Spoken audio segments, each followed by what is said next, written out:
ಎಲ್ರಿಗೂ ನಮಸ್ಕಾರ. ಫಸ್ಟ್ ವ್ಯೂಗೆ ಸ್ವಾಗತ. ನಾನು ಸೌಮ್ಯ ಹಾಸನ್. ವೀಕ್ಷಕರೇ, ಪ್ರತಿಯೊಂದು ಕಾರ್ಯಕ್ರಮದಲ್ಲೂ ಕೂಡ ನಾನು ಒಬ್ಬರು ವಿಶೇಷ ಅತಿಥಿಯನ್ನು ನಿಮಗೆ ಪರಿಚಯ ಮಾಡಿಸ್ತಾ ಇದ್ದೆ. ಇವತ್ತು ಕೂಡ ಒಬ್ಬರು ಸ್ಪೆಷಲ್ ಗೆಸ್ಟ್ ನನ್ನ ಜೊತೆ ಇದ್ದಾರೆ. ಕರ್ನಾಟಕ ಕನ್ನಡ ನೆಲ ಜಲ ಭಾಷೆ ವಿಚಾರಕ್ಕೆ ಬಂದರೆ ಸದಾಕಾಲ ಮುಂಚೂಣಿಯಲ್ಲಿ ಇರುವಂಥವರು, ಕನ್ನಡಕ್ಕೋಸ್ಕರ ಸತತ 30 ವರ್ಷಗಳಿಂದ ಹೋರಾಟವನ್ನು ಮಾಡಿಕೊಂಡಿರುವಂಥವರು, ಕರವೇ ರಾಜ್ಯಾಧ್ಯಕ್ಷರಾದಂತಹ ಶಿವರಾಮೇಗೌಡರು ಇವತ್ತು ನಮ್ಮ ಕಾರ್ಯಕ್ರಮದ ಅತಿಥಿ. ಬನ್ನಿ, ಅವ್ರನ್ನ ಕಾರ್ಯಕ್ರಮಕ್ಕೆ ಸ್ವಾಗತ ಮಾಡೋಣ. ಸರ್ ನಮಸ್ಕಾರ. ನಮಸ್ಕಾರಮ್ಮ. ಹೇಗಿದ್ದೀರಾ ಸರ್? ಚೆನ್ನಾಗಿದ್ದೀನಿ, ಆರಾಮಾಗಿದ್ದೀನಿ. ಬಂದು ಬಿಸಿ ತುಂಬಾ ಜಾಸ್ತಿ ಇತ್ತು, ಹೇಗಿದ್ದೀರಾ ಇವಾಗ? ಬಂದು ಒತ್ತಡ ತುಂಬ ಮಟ್ಟಿಗೆ ಇತ್ತು. ಆಗೋವರೆಗೂ ನಿನ್ನೆ 22ನೇ ತಾರೀಕು ಸಾಯಂಕಾಲ 6 ಗಂಟೆ ಆದಮೇಲೆ ನನಗೆ ಒಂಥರ ಮನಸ್ಸಿಗೆ ನೆಮ್ಮದಿ ಎಲ್ಲ ಸಿಕ್ತು. ಅಂದರೆ ಮುಗೀತಲ್ಲಪ್ಪ ಸಮಯ ಅಂತ. ಆ ಯಶಸ್ಸಾಯಿತು ಆಗಲಿಲ್ಲ ಅಂತಕ್ಕಂಥ ತರ್ಕಕ್ಕೆ ಹೋಗೋದಿಲ್ಲ. ಯಾಕಂದರೆ ಇದು ಒಂದು ರೀತಿ ದಮನ ಮಾಡೋ ನಿಟ್ಟಿನಲ್ಲಿ ಸರ್ಕಾರ ನಿಂತಿತ್ತು. ಆ ಹೋರಾಟವನ್ನು ಯಶಸ್ಸು ಮಾಡಬೇಕು ಅಂತ ಹೇಳಿ ಹೋರಾಟಗಾರರು ನಿಂತಿದ್ವಿ. ಈ ಎರಡರ ಮಧ್ಯೆ ಸಮಬಲದ ಒಂದು ಫಲಿತಾಂಶ ಕೊಟ್ಟಿದ್ದೀವಿ ಅಂತ ಹೇಳ್ಬೋದು ನಾವು. ಈ ಮೆಜೆಸ್ಟಿಕ್ ಈ ಭಾಗ ಫ್ರೀಡಂ ಪಾರ್ಕು ಏನು ಹೋರಾಟಗಳು ಜಾಸ್ತಿ ಆಗುತ್ತೆ, ಅಲ್ಲಿ ಈ ಒಂದು ಬಂಧನ ಎಫೆಕ್ಟ್ ಇತ್ತು ಸ್ವಲ್ಪ ಮಟ್ಟಿಗೆ. ಅದನ್ನ ಹೊರತುಪಡಿಸಿದ್ರೆ ಎಲ್ಲ ಭಾಗದಲ್ಲೂ ಕೂಡ ಯಥಾಸ್ಥಿತಿಯಾಗೇ ಇತ್ತು. ಯಾಕೆ ಬಂದು ನಿಮ್ಗೆ 50-50 ಅನ್ನಿಸ್ತಾ, ವಿಫಲ ಅಂತ ಅನ್ನಿಸ್ತಾ, ಏನ್ ಅನಿಸ್ತು ಸರ್? ಏನಾಗುತ್ತೆ ಅಂದ್ರೆ ಒಂದು ಯಾವ್ದಾದ್ರು ಒಂದು ಒಳ್ಳೆ ಕಾರ್ಯ ಮಾಡಕ್ ಹೋದಾಗ ವಿರೋಧ ಅಂತಕ್ಕಂಥದ್ದು ಇದ್ದೇ ಇರುತ್ತೆ. ನೀವು ಏನೇ ಮಾಡಿ, ಇದೇ ವಿಷಯ ಅಂತಲ್ಲ, ಯಾವುದೇ ವಿಷಯ ತಗೊಳ್ಳಿ, ಪರ ವಿರೋಧ ಅಂತಕ್ಕಂಥ ಸದಾ ಇದ್ದೇ ಇರುತ್ತೆ. ಆ ನಿಟ್ಟಿನಲ್ಲಿ ಬಂದಂಥ ಕರೆ ಕೊಟ್ಟಂಥ ಸಂದರ್ಭದಲ್ಲಿ ಬಂಧನ ಯಶಸ್ವಿ ಮಾಡಬಾರ್ದು ಅಂತಕ್ಕಂಥ ಒಂದಷ್ಟು ಶಕ್ತಿಗಳಿತ್ತು. ಅವರಿಗೆ ಪೂರಕವಾಗಿ ಸರ್ಕಾರ ಬೆಂಬಲವಾಗಿ ನಿಂತ್ಕೊಂಡು ಪೊಲೀಸ್ ಇಲಾಖೆನ ಸಂಪೂರ್ಣವಾಗಿ ಜನರ ಭಾವನಾತ್ಮಕ ವಿಷಯಗಳಿಗೆ ಏನಕ್ಕೆ ಈ ಒಂದು ಮಾಡ್ತಾ ಇದ್ದಾರೆ ಅಂತಕ್ಕಂಥ ಅರಿವನ್ನು ತಗೊಂಡಲೆ ಅದನ್ನ ದಮನ ಮಾಡಬೇಕು ಅನ್ನೋ ಒಂದೇ ಒಂದು ನಿಟ್ಟಿನಲ್ಲಿ ಸಾಮಾನ್ಯ ಕಟ್ಟ ಕಡೆಯ ಕಾರ್ಯಕರ್ತರಿಗೂ ಇಬ್ಬರನ್ನ ಪೊಲೀಸ್ ಕಾವಲ್ಬಿಟ್ಟಿದ್ರು. ಅಂದ್ರೆ ಕೊನೆ ಕಾರ್ಯಕರ್ತರ ಮೇಲೆ ಪೊಲೀಸ್ ಅವರು ಇಟ್ಟಾಗ ಇನ್ನು ನಮ್ಮ ಮೇಲೆ ಎಷ್ಟಿರ್ತದೆ ಅಂತಕ್ಕಂಥದ್ದನ್ನ ಅರಿವು ಮಾಡ್ಕೊಳ್ಳಿ. ಆ ಒಂದು ಉಸಿರು ಕಟ್ಟದ ವಾತಾವರಣದಲ್ಲಿ ಬಂಧನ ನಾವು ಇಷ್ಟು ಮಟ್ಟಿಗೆ ಮಾಡೋದಲ್ಲ, ಅದು ಒಂದು ರೀತಿ ತುಂಬಾ ದೊಡ್ಡ ಯಶಸ್ಸು ಮತ್ತು ಹೋರಾಟಗಾರರಿಗೆ ಸರ್ಕಾರ ಎದುರಿದೆ ಅಂತಕ್ಕಂಥದ್ದು ಸ್ಪಷ್ಟವಾಗಿ ಕಂಡು ಬಂತು. ಹೋರಾಟಗಾರ ಒಂದು ನೈಜವಾದಂಥ ಹೋರಾಟಕ್ಕೆ, ನಾಡಿನ ಜನಪರ ಚಿಂತನೆಯ ಒಂದು ಹೋರಾಟಕ್ಕೆ ಯಶಸ್ವಿ ಆಗಬಾರ್ದು ಅಂತಕ್ಕಂಥ ನಿಟ್ಟಿನಲ್ಲಿ ಸರ್ಕಾರ ಎಷ್ಟು ಗಂಭೀರವಾದ ಚಿಂತನೆ ಮಾಡಿದೆ ಅಂದ್ರೆ ಸರ್ಕಾರದ ಭಯ ಎಷ್ಟಿದೆ ಅಂತ ತಿಳಿಸ್ಬೋದು. ಭಯೋತ್ಪಾದಕರ ಹೋರಾಟಗಾರರು ಆದರೆ ನಾಡಿನ ಯಾವುದೇ ಹಿತಚಿಂತನೆ ವಿಷಯಗಳನ್ನ ಧ್ವನಿ ಎತ್ತಬಾರ್ದ, ಉಸಿರುಗಟ್ಟಿದ ವಾತಾವರಣದಲ್ಲಿ ಈ ರೀತಿ ಕೆಲಸಗಳನ್ನ ಒಂದು ಶಕ್ತಿಗಳು ಮಾಡ್ಕೊಂಬಂತು. ಇದ್ರ ಮಧ್ಯೆ ಹೋರಾಟಗಾರರು ಹೇಗಿರ್ಬೋದು ಅಂತ ನೀವು ಆಲೋಚನೆ ಮಾಡಿ. ಸರ್, ಇವಾಗ ಕರ್ನಾಟಕದಲ್ಲಿ ಈ ರೀತಿ ಕನ್ನಡಪರ ಸಂಘಟನೆಗಳು ಬಂದ್ಗೆ ಕರೆ ಕೊಟ್ಟಾಗ ಉಳಿದಂಥ ಕನ್ನಡಪರ ಸಂಘಟನೆಗಳಿಗೆ ಇದಕ್ಕೆ ವಿರೋಧವನ್ನು ವ್ಯಕ್ತಪಡಿಸ್ತಾರೆ. ಒಂದು ಬೆಸ್ಟ್ ಎಕ್ಸಾಂಪಲ್ ಬಂದ್ ಆಗ್ತಾ ಇತ್ತು ಮೈಸೂರು ಬ್ಯಾಂಕ್ ಸರ್ಕಲ್ ಅಲ್ಲಿ. ಇನ್ನೊಂದು ಕನ್ನಡಪರ ಸಂಘಟನೆಗಳೇ ಎಲ್ಲರಿಗೂ ಹೂ ಕೊಟ್ಬಿಟ್ಟು ಇವತ್ತೇನ್ ಬಂದಿಲ್ಲ, ನೀವು ಆರಾಮಾಗಿ ಓಡಾಡಿ ಅಂತ ಹೇಳ್ತಾ ಇದ್ರು. ಇದ್ರ ಬಗ್ಗೆ ಏನ್ ಹೇಳ್ತೀರಾ? ಇದ್ರ ಬಗ್ಗೆ ನಾನು ಸ್ಪಷ್ಟವಾಗಿ ನೇರವಾಗಿ ಹೇಳ್ಬೇಕಂದ್ರೆ, ಕನ್ನಡದ ಇಚ್ಛಾಶಕ್ತಿ ಇಲ್ದಲೇ ಇರ್ತಕ್ಕಂಥ, ಪ್ರಾದೇಶಿಕ ಅರಿವಿನ ಇಲ್ದಲೇ ಇರ್ತಕ್ಕಂಥ ಕೆಲವು ವ್ಯಕ್ತಿಗಳು, ಕನ್ನಡದ ಹೆಸರಲ್ಲಿ ಜೀವನ ಮಾಡೋದಕ್ಕೆ ಹೊರಟಿರ್ತಕ್ಕಂಥ ಕೆಲವು ಸಂಘಟನೆಗಳು, ಕನ್ನಡದ ಹೆಸರಿನಲ್ಲಿ ಜೀವನ ಮಾಡೋದಕ್ಕೆ ಕೆಲವು ಸಂಘಟನೆಗಳಿದೆ. ಅವ್ರು ಏನಂದ್ರೆ ತಮ್ಮ ಅಸ್ತಿತ್ವವನ್ನು ಉಳಿಸ್ಕೊಳ್ಳೋದಕ್ಕೆ, ಎಲ್ಲಿ ಬಂದು ಯಶಸ್ಸು ಆಗ್ಬಿಟ್ರೆ ನಮ್ಮ ಅಸ್ತಿತ್ವ ಹೋಗ್ಬಿಡುತ್ತೋ ಅಂತೇಳಿ ತಮ್ಮ ಅಸ್ತಿತ್ವವನ್ನು ಉಳಿಸ್ಕೊಳ್ಳೋದಕ್ಕೆ, ಅವ್ರ ಕನ್ನಡದ ಆದಾಯ ಎಲ್ಲಿ ನಿಂತೋಗ್ಬಿಡ್ತದೋ ಅಂತೇಳಿ ಇವ್ರು ಯಾವ ಜಾಗ ಒಂದು ರೀತಿ ಒಂದು ಯಾವ ನೋಡಿ, ನಾನು ಹಿನ್ನೆಲೆ ಹೇಳ್ಬೇಕಂದ್ರೆ ರಾಣಿ ಚೆನ್ನಮ್ಮನ್ನ ನಮ್ಮ ಮಲ್ಲಪ್ಪ ಶೆಟ್ರು, ಇನ್ನೊಬ್ಬರು ನಮ್ಮ ಸಂಗೊಳ್ಳಿ ರಾಯಣ್ಣನ ನಮ್ಮವರೇ ಅಲ್ವಾ. ಈ ಚಳುವಳಿಯಲ್ಲೂ ನಮ್ಗೆ ಯಾರು ಬೇರೆ ಕನ್ನಡದ ವಿರೋಧಿಗಳಿಂದ ಬೇರೆ ಭಾಷಿಕರಾಗಿರಲಿ, ಬೇರೆ ಧರ್ಮದವರಾಗಿರಲಿ ನಮ್ಮ ಮೇಲೆ ದಾಳಿ ಮಾಡಿಲ್ಲ. ಇಂಥವ್ರು ಬಂದಿಲ್ಲ ಅಂತೇಳಿ ಆ ಒಂದು ಗುಂಪಿಗೆ ಸೇರಿದಂಥ ಜನ, ಅವ್ರಿಗೆ ನಾವು ಹೆಚ್ಚಿಗೆ ತಲೆ ಕೆಡಿಸ್ಕೊಂಡಿಲ್ಲ. ಅವ್ರದ್ದೇನೂ ನಡೀಲಿಲ್ಲ. ಅವ್ರಿಗಿನ್ನೂ ಜಿಗುಪ್ಸೆ ಪಟ್ಟಿರ್ತಾರೆ. ಯಾಕಂದ್ರೆ ಇಷ್ಟು ಒತ್ತಡಗಳ ಮಧ್ಯೆ ರಾಜ್ಯಾದ್ಯಂತ ಪ್ರತಿಭಟನೆಯ ಜೋರು ಯಾವ ಮಟ್ಟದಲ್ಲಿತ್ತು ಅಂತ ತಮಗೆ ಗೊತ್ತಿದೆ. ಇಡೀ ಜಿಲ್ಲೆಗಳಲ್ಲಿ ಈ ಬಂಧನ ಪರವಾಗಿ ಪ್ರತಿ ಜಿಲ್ಲೆಯಲ್ಲೂ ಹೋರಾಟ ಮಾಡಿ ಸರ್ಕಾರಕ್ಕೆ ಬಿಸಿ ಮುಟ್ಟಿಸುವಂತ ಕೆಲಸ ಮಾಡಿದ್ದಾರೆ. ಈ ಸರ್ಕಾರ ಯಾವುದೇ ಸರ್ಕಾರ ಇರಲಿ, ಬರೀ ಬೂಟಾಟಿಕೆಗೆ ಕನ್ನಡದ ಅಸ್ಮಿತೆ ಬಗ್ಗೆ ಮಾತಾಡ್ತಾರೆ. ಅದರಲ್ಲೂ ಈಗಿರೋ ಸರ್ಕಾರ ಮೇಕೆದಾಟು ಕನ್ನಡಿಗರ ಹಕ್ಕು ಅಂತೇಳಿ ಪ್ರತಿಪಾದಿಸ್ಕೊಂಬಂದು ಆಡಳಿತ ಚುಕ್ಕಾಣಿ ಹಿಡಿದು ಇವತ್ತು ಅದೇ ಮೇಕೆದಾಟಿಗೆ ಧ್ವನಿ ಎತ್ತಿ ಹೋರಾಟಗಾರರು ಧ್ವನಿನ ಅಡಗಿಸೋ ಕೆಲಸ ಮಾಡುತ್ತಲ್ಲ, ಈ ಸರ್ಕಾರಕ್ಕೆ ನೈತಿಕತೆ ಇದೆಯಾ? ನಿಜವಾಗ್ಲೂ ಅವರು ಪ್ರಾದೇಶಿಕ ಇಚ್ಛಾಶಕ್ತಿಯಿಂದ ಬಂದಿದ್ದಾರೆ. ನೋಡಿ, ಮುಖ್ಯಮಂತ್ರಿಗಳು ಇವತ್ತು ಘೋಷಣೆ ಮಾಡ್ತಾರೆ ಸಾಮಾಜಿಕ ಜಾಲತಾಣದಲ್ಲಿ, ಖಾಸಗಿ ಉದ್ಯಮಿಗಳಲ್ಲಿ 80% ಕನ್ನಡಿಗರಿಗೆ ಉದ್ಯೋಗ ಅಂತ. ಕೇವಲ 24 ಗಂಟೆಗೆ ಒಳಗಡೆ ಆ ಮುಖ್ಯಮಂತ್ರಿ ಅದನ್ನ ಹಿಂದೆ ಪಡಿತಾರೆ. ಆದ್ರೆ ಕನ್ನಡಿಗರ ದುಸ್ಥಿತಿ ಯಾವ್ದಿದೆ? ನಾವು ಗಡಿ ನೆಲ ಜಲ ಅಂದ್ರೆ ಹೋರಾಟ ಮಾಡಬೇಕು, ಕನ್ನಡಿಗರ ಉದ್ಯೋಗ ಅಂದರೆ ಹೋರಾಟ ಮಾಡಬೇಕು, ಕನ್ನಡದ ಭಾಷೆ ಮೇಲೆ ಹಿಂದಿ ಹೇರಿಕೆ ಬಗ್ಗೆ ಹೋರಾಟ ಮಾಡಬೇಕು, ಜನಸಾಮಾನ್ಯರಲ್ಲಿ ಕನ್ನಡದ ಅಸ್ಮಿತೆಯನ್ನು ಉಳ್ಕೊಳ್ಳೋದಕ್ಕೆ ಸಮಸ್ತ ಕನ್ನಡಿಗರು ಇದು ನನ್ನ ಸಮಸ್ಯೆ ಅಂತ ಅರಿತಾ ಇಲ್ಲ. ಯಾವುದೋ ಒಂದು ವರ್ಗಕ್ಕೆ ಹೋರಾಟಗಾರಿದ್ದಾರೆ, ಅದು ನೋಡ್ಕೋತಾರೆ ಅನ್ನೋ ಭಾವನೆಯಲ್ಲಿ ಬಿಟ್ಬಿಟ್ಟಿದಾರಲ್ಲ, ಇದು ಒಂದು ದುರಂತ. ನಮಗೆ ಇದು ಒಂದು ದುರಂತ. ಇವೆಲ್ಲವರ ಮಧ್ಯೆ ಹೋರಾಟವನ್ನು ಉಳಿಸ್ಕೊಳ್ಳೋದಿದೆಯಲ್ಲ, ಅದು ದೊಡ್ಡ ಒಂದು ಪವಾಡ ಥರನೇ. ಅದು ಇಷ್ಟು ಸಮಸ್ಯೆಗಳ ಮಧ್ಯೆ ಹೋರಾಟ ಮಾಡಿ ಉಳಿಸ್ಕೋಬೇಕಲ್ಲ, ಅದು ದೊಡ್ಡ. ನಮ್ಗೇನು ಬೇಕಾಗಿಲ್ಲ, ನಮಗೆ ಕೆಲಸ ಬೇಕಾಗಿಲ್ಲ, ನಮ್ಮ ಕರ್ತವ್ಯ ಅಂತ ಮಾಡ್ತಾ ಇದ್ದೀವಿ. ಉದ್ಯೋಗ ಕನ್ನಡಿಗರ ಹಕ್ಕು, ಕನ್ನಡ ಅಂತಕ್ಕಂಥ ನಮ್ಮ ಅಸ್ಮಿತೆ, ನಮ್ಮ ನಾಡಿನ ನೆಲ ಜಲ ಬಂದರೆ ಅದು ನಮ್ಮ ಸ್ವಾಭಿಮಾನ. ಕನ್ನಡಿಗರ ಮೇಲೆ ಹಲ್ಲೆ ನೋಡ್ತಾ ಇದ್ದೀರಾ, ನೀವು ನೋಡಿದ್ದೀರಾ. ಬೆಳಗಾವಿ ಘಟನೆ ಒಂದೇ ಅಲ್ಲ, ಇತ್ತೀಚೆಗೆ ಲಾಲ್ಬಾಗಲ್ಲಿ ನೇಪಾಳಿಗಳು ಒಬ್ಬ ಕನ್ನಡಿಗರ ಮೇಲೆ ಪ್ರಾಣಾಂತಿಕ ಹಲ್ಲೆ ಮಾಡಿದ್ದಾರೆ. ಇಂಥ ಬೆಳವಣಿಗೆಗಳಿಗೆ ನಾವೇ ಕಾರಣರಾಗ್ತೀವಿ. ಕರ್ನಾಟಕ ರಕ್ಷಣಾ ವೇದಿಕೆ ಯಾಕೆ ಸರ್ ಒಡೆದು ಚೂರಾಗಿತ್ತು? ಬಹುಶಃ ಇದ್ರ ಇತಿಹಾಸ ಹೇಳ್ಬೇಕು ನಿಮ್ಗೆ, ನಿಮ್ ಸಮಯ ಸಾಕಾಗ್ತದೋ ಇಲ್ವೋ ಅನ್ಸತ್ತೆ. ನಾವು ಅದನ್ನೇ 1999 ನಾನು ಕೆಲಸ ಮಾಡ್ತಿದ್ದ ಕೇಂದ್ರ ಸರ್ಕಾರಿ ಕಚೇರಿ, ಮಹಾಲೇಖಪಾಲರ ಕಚೇರಿ, ಅಂದರೆ ಅಕೌಂಟೆಂಟ್ ಜನರಲ್ ಆಫೀಸ್. ಅಲ್ಲಿ ನಾನು ಲೆಕ್ಕಿಗೆ ನಾನು ಕೆಲಸ ಮಾಡ್ತಾ ಇದ್ದೆ. ಕೇವಲ ಕ್ಲರ್ಕ್ ಪೋಸ್ಟದ ಗುಮಾಸ್ತ ಹುದ್ದೆಗೆ 28 ಸ್ಥಾನಕ್ಕೆ ಇಡೀ ತಮಿಳುನಾಡಿಂದ ಅಭ್ಯರ್ಥಿಗಳು ಬಂದು ಆಯ್ಕೆಯಾಗಿ ಬಂದು ನೇಮಕಾತಿಗೆ ಬಂದಿದ್ರು. ನಾನು ಹಿಂಗೆ ಕುಂತಂಥ ಸಮಯದಲ್ಲಿ ಕರ್ನಾಟಕದಲ್ಲಿ ಕೇವಲ ಗುಮಾಸ್ತ ಹುದ್ದೆಗೆ ಯಾರೋ ಅಭ್ಯರ್ಥಿಗಳಿಲ್ವಾ, ಇಲ್ಲೇನೋ ಮೋಸ ನಡೆದಿದೆ, ಇದೆಲ್ಲೋ ಆಗಿದೆ ಎಲ್ಲೋ ಅಂತ. ಅದಕ್ಕೆ ಅದು ಗೊತ್ತಾಯ್ತದು, ಅಲ್ಲೆಲ್ಲ ದುಡ್ಡು ಕೊಟ್ಟು ಅವರು ಆಯ್ಕೆಯಾಗಿ ಬಂದಿರೋದು. ಇದ್ರ ಬಗ್ಗೆ ಹೋರಾಟ ಶುರು ಮಾಡಿದಾಗ ಈ ರಾಜ್ಯದ ಸಮಸ್ತ ರಾಜಕಾರಣಿಗಳು, ಪ್ರಾದೇಶಿಕ ಜಾಫರ್ ಶರೀಫಿಂದ ಹಿಡಿದು ಅನಂತಕುಮಾರಿಂದ ಹಿಡಿದು ಎಲ್ಲರೂ ಆ ಹೋರಾಟದಲ್ಲಿ ಭಾಗಿಯಾದರು. ಹಾಗೆ ಸಂಪೂರ್ಣ ಸಾಹಿತಿಗಳು, ಚಿದಾನಂದ ಮೂರ್ತಿ, ಮರಳು ಸಿದ್ದಯ್ಯನವರು, ನಮ್ಮ ಈಗಿನ ಗೌರವ್ ಚನ್ನಬಸಪ್ಪನವರು, ಗೊರಗೂರು ರಾಮಚಂದ್ರಪ್ಪ ಅವರು, ಇಂತಿಂಥ ಸಾಹಿತಿಗಳು ಅನ್ನಂಗಿಲ್ಲ, ಎಲ್ಲರೂ ಆ ಹೋರಾಟವಾಗಿ 42 ದಿವಸಗಳ ಕಾಲ ಡಿ ಎಗಾಗಲಿ ಸಂಬಳ ಹೆಚ್ಚಿಗೆ ಹೋರಾಟ ಮಾಡಲಿಲ್ಲ. ಈ ನೆಲದ ಮಕ್ಕಳ ಉದ್ಯೋಗಕ್ಕೆ ಹೋರಾಟ ಮಾಡಿದ್ವಿ.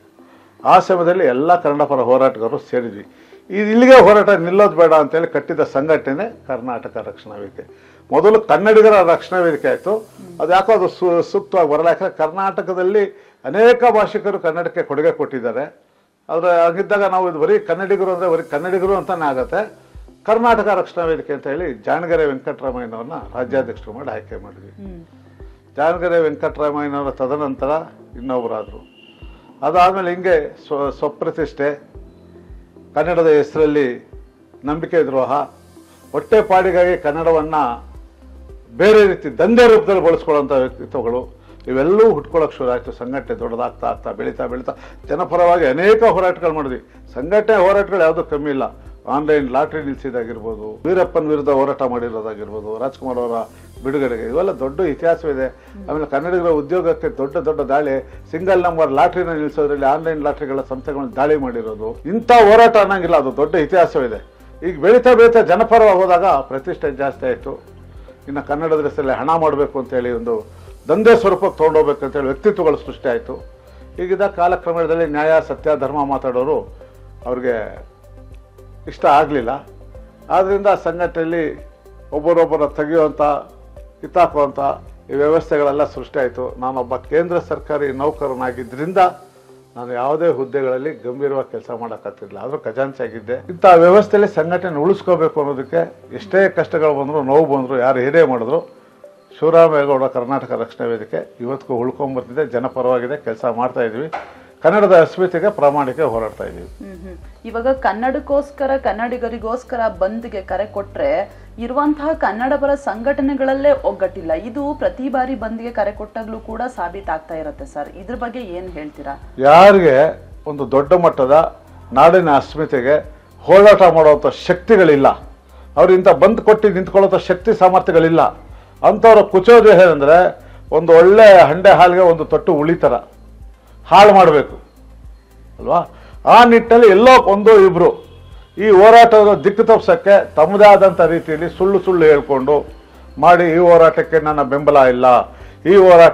ಬೆಂಬಲ ಇಲ್ಲ ಅಂದ್ರೆ ಅವ್ರು ಏನಂದ್ರೆ ಒಂದು ಶುಭ್ರವಾದ ಬಿಳಿ ಬಟ್ಟೆ ಮೇಲೆ ಸ್ವಲ್ಪ ಕೆಸರಿರಿಸಿ, ಜನ ಬರೀ ಕೆಸರನ್ನೇ ನೋಡ್ತಾರೆ, ದೊಡ್ಡ ಬಿಳಿ ಬಟ್ಟೆ ನೋಡಲ್ಲ. ಹಂಗೆ ಇವರೊಂದು ದೊಡ್ಡ ಸಮೂಹದಲ್ಲಿ ಕರ್ನಾಟಕ ಬಂದು ಎಲ್ಲಾ ಸಂಘಟನೆಗಳು ಕರೆ ಕೊಟ್ಟಾಗ ಕೆಸರಿನ ರೀತಿಯಲ್ಲಿ ಇಂಥ ಸಂಘಟನೆಗಳಿರುತ್ತೆ. ಈ ಕೊಚ್ಚೆ ಕೆಸರುಗಳ ಬಗ್ಗೆ ಆಲೋಚನೆ ಮಾಡಿದ್ರೆ ನಮ್ಮ ಸಮಯ ವ್ಯರ್ಥ ಆಗತ್ತೆ ಅಂತೇಳಿ ನಾವು ಅದನ್ನ ಪಕ್ಕಕ್ಕಿಟ್ಟು ನಮ್ಮ ಕೆಲಸವನ್ನ ನಾವು ಮಾಡಿದ್ವಿ. ಆದ್ರೆ ಅಸೂಯೆ ಸ್ವಭಾವದವರು, ಅವರ ಅಸ್ತಿತ್ವ ನಿಂತೋಗುತ್ತೆ. ಕನ್ನಡದ ಹೆಸರಲ್ಲಿ ಬದುಕು ಇದೆಯಲ್ಲ, ಆ ಬದುಕಿಗೆ ಧಕ್ಕೆ ಆಗತ್ತೆ. ಅವೆಲ್ಲವೂ ಸಹ ಗೊತ್ತಿರ್ತಕ್ಕಂಥದ್ದೇ, ಅವೆಲ್ಲ ಸಾಕ್ಷಿ ಸಮೇತ ಇಟ್ಬಿಟ್ರೆ ಬೇರೆ ಬೇರೆ ಕಥೆ ಆಗತ್ತೆ. ಅಂತ ಒಂದು ಕೆಲವು ಕಿಡಿಗೇಡಿಗಳು ಈ ಕೆಲಸವನ್ನು ಮಾಡ್ತಾರೆ ಹೊರತು ಯಾರೂ ಮಾಡಿಲ್ಲ. ಸಾವಿರಾರು ಸಂಘಟನೆಗಳು ನಿನ್ನೆ ಬಂದ್ರೆ ನಮ್ಮ ಜೊತೆಲಿದೆ. ಇಡೀ ರಾಜ್ಯ ನೋಡಿ, ಬೀದರ್ಗೂ ಅವ್ರಿಗೆ, ಬೀದರ್ಗೂ ನಮ್ಮ ಬೆಂಗಳೂರಿಗೆ ಏನು ಸಂಬಂಧ? ಬೀದರಲ್ಲಿ ಹೋರಾಟ ಮಾಡಿದ್ದಾರೆ, ಗುಲ್ಬರ್ಗ ಮಾಡಿದ್ದಾರೆ, ರಾಯಚೂರು ಮಾಡಿದ್ದಾರೆ, ಮಾನ್ವಿ ಎಲ್ಲ ಒಂದೊಂದು ತಾಲೂಕು ಸಾಕ್ಷಿಗಳು ಕೊಡ್ತೀನಿ. ಬೆಳಗಾವಿ, ಹಾವೇರಿ, ಒಂದೊಂದು ಜಿಲ್ಲೆಯಲ್ಲೂ ಹೋರಾಟ ಮಾಡಿದ್ದಾರೆ ಅಂದ್ರೆ ಅವರೆಲ್ಲ ನಮ್ಗೆ ಬೆಂಬಲವೇ ಅಲ್ವಾ? ಯಾರೋ ಒಂದು ಇಬ್ರು ಹಿಂಗೆ ಅನ್ನೋದಕ್ಕೆ ನಾವು ಅದನ್ನ ದೊಡ್ಡದಾಗಿ ತಗೊಳ್ಳಂತ ಅದು ಅವ್ರ ಹೆಸರು ಹೇಳಿ ಅವ್ರ ಬಗ್ಗೆ ಚರ್ಚೆ ಮಾಡಿ ಅವ್ರು ಇನ್ನಷ್ಟು ಬೆಳಕಿಗೆ ಬರುವಂತ ಕೆಲಸ ಮಾಡೋದು ಬೇಡ ಅಂತ ನನ್ನ ಅಭಿಪ್ರಾಯ. ವಾಟಾಳ್ ನಾಗರಾಜ್ ಅವರು ಹಿರಿಯರಿದ್ದಾರೆ, ಅವರು ಬಂದ್ಗೆ ಕರೆಯನ್ನ ಕೊಟ್ಟರು.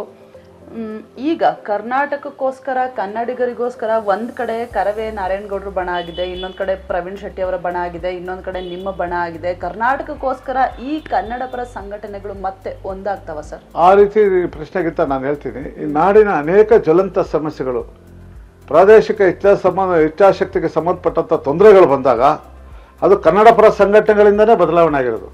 ನೀವು ಕಾವೇರಿ ತಗೊಳ್ಳಿ, ರಾಜಕಾರಣಿಯಿಂದ ಬಗೆಹರಿತಾ? ಹೋರಾಟದ ತೀವ್ರತೆಯಿಂದ ರಾಜಕಾರಣಿಗಳ ಗಮನ ಸೆಳೀತು. ಗಡಿ ಭಾಗ ತಗೊಳ್ಳಿ, ಗಡಿ ಭಾಗದ ಹೋರಾಟ ರಾಜಕಾರಣಿಗಳು ಹೋರಾಟ ಮಾಡಿದ್ರ? ಕನ್ನಡ ಪರ ಸಂಘಟನೆಗಳೇ. ಅದೇ ಕನ್ನಡಕ್ಕೆ ಧಕ್ಕೆ ಆದಾಗ ಎಲ್ಲ ಕನ್ನಡ ಸಂಘಟನೆಗಳು ಒಂದಲ್ಲ ಒಂದು ರೀತಿಯಲ್ಲಿ ಧ್ವನಿ ಎತ್ತೈತೆ. ಅದು ಇಂಥವ್ರು ಅಂತ ಗುರುತಿಸ್ಕೋಬೇಕಾಗಿಲ್ಲ. ಕನ್ನಡ ಚಳುವಳಿ, ಗೋಕಾಕ್ ಚಳುವಳಿ ಯಾವ ಮಟ್ಟದಲ್ಲಿ ಆಯ್ತು? ರಾಜಕಾರಣಿಗಳಿಂದ ಆಯ್ತಾ? ಅದು ಆ ಸಮಯದಲ್ಲಿ ಎಲ್ಲರೂ ಕನ್ನಡದ ಅಸ್ಮಿತೆಗೆ ಒಂದಾಗೇ ಆಗ್ತಾರೆ. ಅದು ಯಶಸ್ಸಾಗೇ ಆಗ್ತದೆ. ನಾಡಿಗೆ ತೊಂದರೆ ಆದಾಗ, ಪ್ರಾದೇಶಿಕವಾಗಿ ತೊಂದರೆ ಆದಾಗ, ಈಗ ಹಿಂದಿ ಭಾಷೆ ಏರಿಕೆ ಆದಾಗ ಮೆಟ್ರೋದಲ್ಲಿ ಎಲ್ಲ ಕನ್ನಡ ಸಂಘಟನೆಗಳು ಹೋರಾಟ ಮಾಡೋದು. ಇತ್ತೀಚೆಗೆ ಮೆಟ್ರೋದಲ್ಲಿ ಕನ್ನಡಿಗರ ಉದ್ಯೋಗಕ್ಕೆ ತೊಂದರೆ ಬಂದಾಗ ಎಲ್ಲ ಸಂಘಟನೆಗಳು ಧ್ವನಿ ಎತ್ತಿದ್ರು.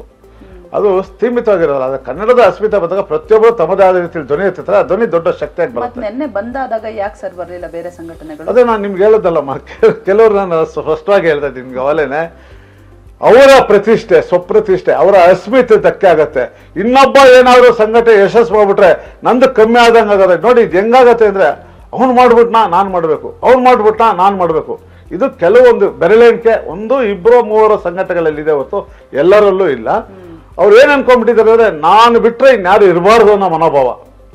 ನಾವು ಬಿಟ್ರೆ, ನಾನು ಮುಂದೆ ಬಿಟ್ರೆ ಇನ್ನೊಬ್ರು ಯಾರು ಇರಬಾರ್ದು ಅನ್ನೋ ಮನೋಭಾವದಿಂದ ಇಂಥ ಒಂದೆರಡು ಸಂಘಟನೆಗಳು ಮಾತಾಡ್ತವೆ. ಏನಾಗಿದೆ ನೋಡಿ, ಫಲಿತಾಂಶ ಏನಾಯ್ತು? ಅವ್ರಿಗೆ ಧೈರ್ಯವಾಗಿದೆಯಾ? ಬಂದು ಕೊಡೋಷ್ಟು ಧೈರ್ಯ ಇದೆಯಾ? ಇಲ್ಲ ಈ ಬಂದಲ್ಲಿ ಭಾಗವಹಿಸೋಷ್ಟು ಧೈರ್ಯ ಇದೆಯಾ?